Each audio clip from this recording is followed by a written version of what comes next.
Hey guys, what is up? It is No Help and welcome back to another video today. So today we've got interface uplift, UI quality of life coming soon. Very exciting.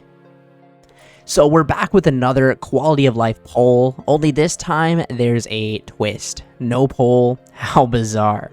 While looking through our backlog and trying to settle on a theme for our next quality of life installment, we found a whole heap of UI tweaks, which fall under the what we want poll section of our polling charter, that are sure to make you go, oh, that's nice. As always, we welcome all of your thoughts and feedback, so if any of these changes really don't sound great, then let us know and we can revisit, readjust, and return with a refined proposal. With so many of these being interface changes that we've not started working on, we don't have concept or mock-up images laying around for the time being, so it's all text today, but we're going to keep things short and sweet. Okay, interface uplift changes.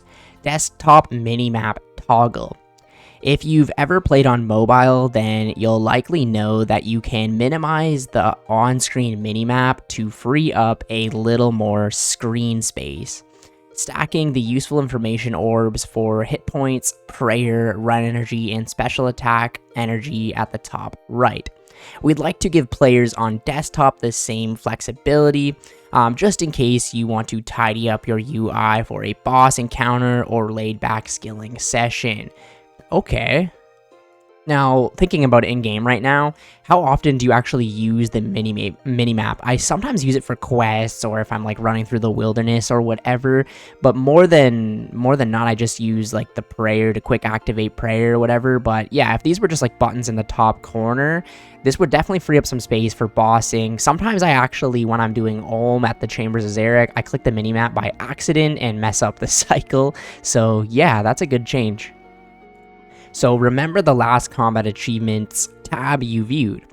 We're giving this one its own section to make it clear that we know the combat achievements interface in general could use some work, particularly since many players don't realize that the progression bar at the top of any boss entry is actually a button that lets you view their task. For the time being, we're not able to deliver a more full-scale rework of this interface, but we can make it remember the last thing you were looking at, so you don't need to re-navigate to a particular task or boss every time you open it up. That's always nice. Shades of Mort'ton Broken Coffin improvements. This coffin might be worse for wear, but that doesn't mean its usability needs to be. Admittedly, it's a little niche, but players who frequent the Shades of Mort'ton minigame have been asking for improvements for a long time now, and we've got some quick and simple tweaks that should help. Update the right-click options for Broken Coffin so that players can withdraw Shade Remains into their inventory without needing to open the configure dialog. When withdrawing Shade Remains from the coffin, withdraw as many as possible. If a player has multiple types of Shade Remains in the coffin, withdraw the highest tier remains first, similar to how Herbsack functions. Toggleable mobile-friendly teleport menus. So those of you who've ever teleported anywhere will likely have run into the iconic numbered list of options on top of a scroll interface at some point.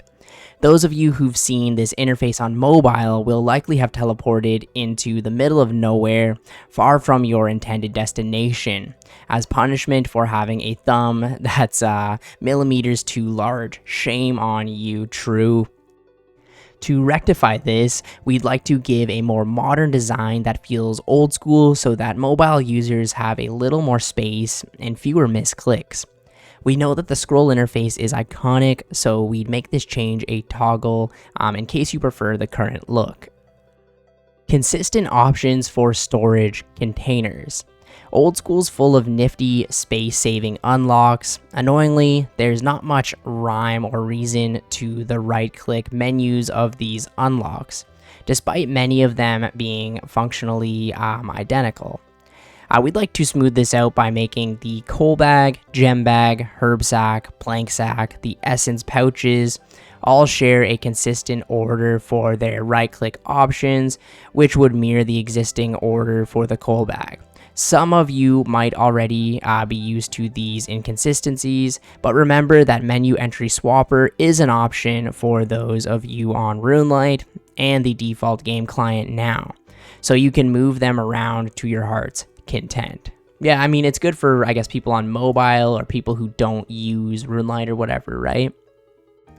So fairy ring search functionality, this one's really good. Some of you might not know this because it's so well implemented, but the ability to type a location and filter your list of fairy ring destinations isn't something that we've been able to offer on the default client, meaning mobile users are missing out. We'd like to let players search for their desired destination regardless of what device or client they might be using, so we'll be adding similar functionality to our default client. Since we're already making changes here, we'll be speeding up the speed that the selector's wheels spin at and letting your favorite up to 10 destinations for quick access. Very, very nice.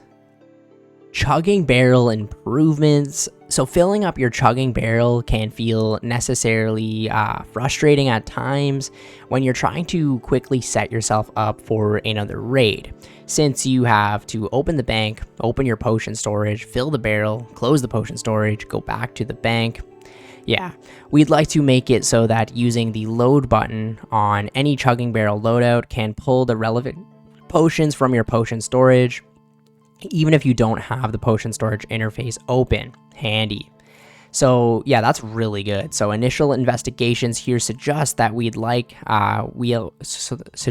likely need to add a bank setting for you to choose how your bank handled potions in the bank itself versus potion storage, but we'll make sure to clue you in fully for any release. Yeah, this is a very good option, especially if you just want to quickly hop into a raid or quickly do this, right? It's kind of the point of the chugging barrel to make things quicker and easier.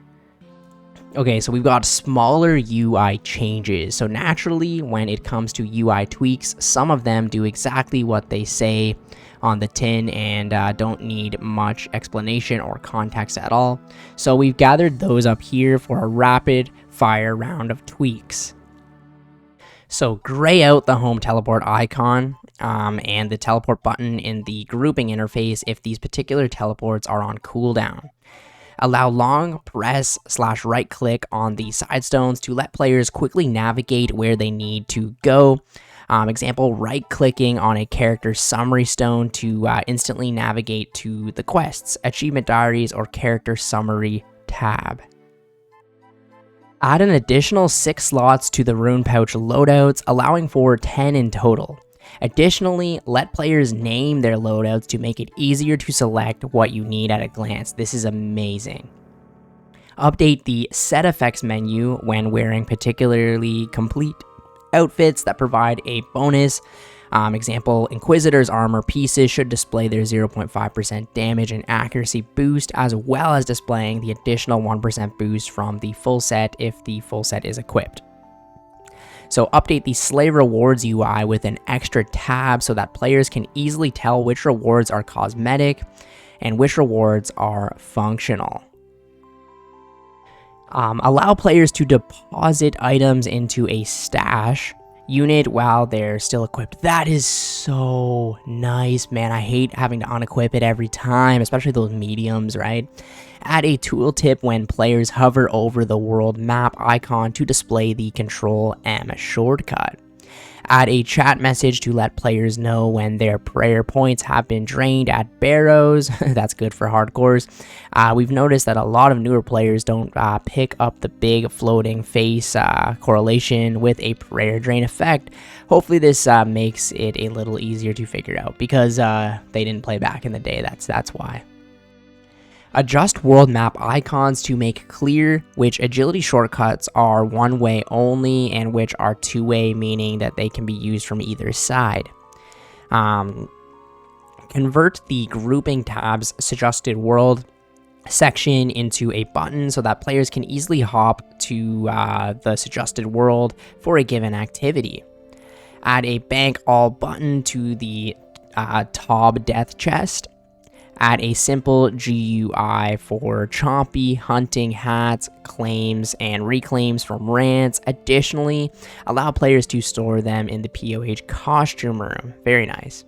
Add a load 30 option when right-clicking the Dwarven multi-cannon so that players with higher tiers of combat achievements completed don't have to waste cannonballs unnecessarily if they don't need a full...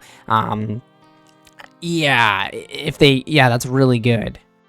Yeah, some of the combat achievements, you'll unlock 45 cannonballs or 60, so that's a nice change. Add a toggleable setting to toggle a warning when depositing high-value seeds into a birdhouse on Fossil Island. Yeah, imagine just like putting magic seeds or something in there. That'd be terrible. Add a toggle/configure option to the Stony Basalt so that players can have it teleport them to the bottom of the Troll Stronghold by default, meaning you're not forced to teleport to the location unlocked on completion of the Hard Fremennik Diary. Yeah, so if you don't want to do the farming run, you can go to the bottom. That's cool. For bosses who have their times tracked, add your personal best time to their collection log entry. Very cool. Yeah, definitely some good interface changes. I like all of these, honestly, and it's really good to see them come into the game, especially things like the search on the fairy ring, the chugging barrel improvements, and all the little small ones coming in together will really help out. I'd like to see a lot more of them as well. It'd be very nice. Also, another really big one coming out of today is the rune pouch, the rune pouch where you get 10 extra slots, or allowing that, 10 in total. Very, very cool. And you can also rename them to make it easier. So yeah, lots of very good changes today. Let me know what your favorite one is down in the comments below. And personally, I think Jagex needs to add a lot more of these to make it even better. But yeah, that's it for now. Thank you guys for watching the video, and I will catch you in the next one. See ya later.